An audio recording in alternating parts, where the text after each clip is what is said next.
Hello viewers, welcome to my channel. என் பயணம் உங்களுடன். இன்றைக்கி நம்ம வெயில் காலத்துக்கு ரொம்ப பொருத்தமான 3 விதமான ஜூஸ் பற்றி பார்ப்போம். இது சடனாக நமக்கு ஒரு ரெஃப்ரெஷ்மெண்ட் கொடுக்கும். இதில் நம்ம ஃபஸ்ட்டு பார்க்க போகிறது தக்காளி ஜூஸ் தான். தக்காளி எப்போவுமே நம்ம கொட்டை எடுத்துகிட்டு தான் யூஸ் பண்ணணும். முக்கியமாக கிட்னி ஸ்டோன்ஸ் இருக்கவங்க இது ட்ரை பண்ண வேண்டாம், ஏன்னா அவங்களுக்கு ஸ்டோன் ப்ராப்ளம் எச்சாயிடும். 2 சின்ன தக்காளியை கொட்டை எடுத்துகிட்டு சேர்த்திக்கிறேன். சின்ன துண்டு இஞ்சி, அது கூடவே அரை மூடி எலுமிச்சம்பழத்தை கொட்டை எடுத்துகிட்டு நல்லா புழிஞ்சு விட்டுக்கிறேன்.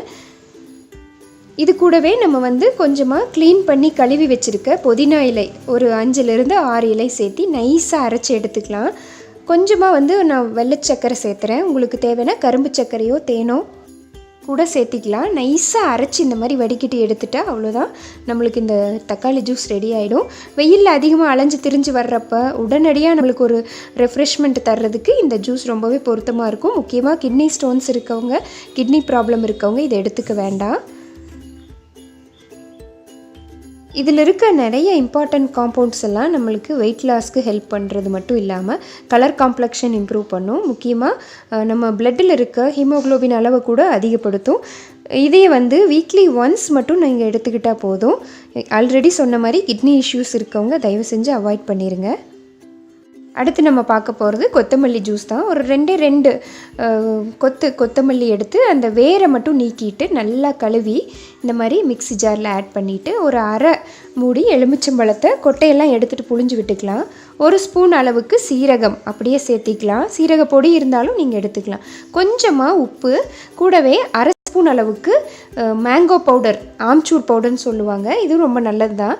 கொஞ்சமாக சேர்த்திட்டு நைஸாக அரைச்சிக்கலாம். நைஸாக அரைச்சி இப்போ வடிகட்டி எடுத்துட்டோம்னா நல்லா க்ரீனிஷாக நம்மளோட கொத்தமல்லி ஜூஸ் ரெடி ஆகிடும். இது கிட்னி கிளென்சிங் ஃபுட்டுன்னு சொல்லுவாங்க.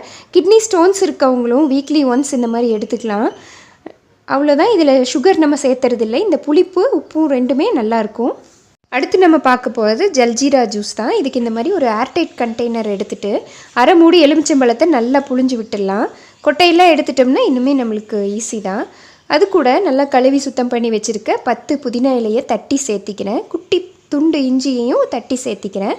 கொஞ்சமாக உப்பு, அது கூட 1 ஸ்பூன் ஜல்ஜீரா பவுடர்னு கடையில் கேட்டால் கிடைக்கும், அது 1 ஸ்பூன் ஆட் பண்ணிக்கிறேன்.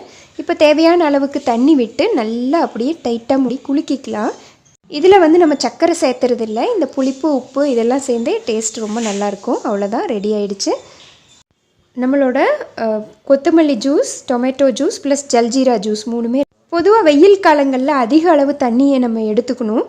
இந்த மாதிரி மாற்றி மாற்றி ஏதாவது ஒரு ட்ரிங்க்ஸ் எடுத்துட்டோம்னா நம்ம உடம்புக்கும் ரொம்பவே நல்லாயிருக்கும். கண்டிப்பாக ட்ரை பண்ணுங்கள். Thank you so much.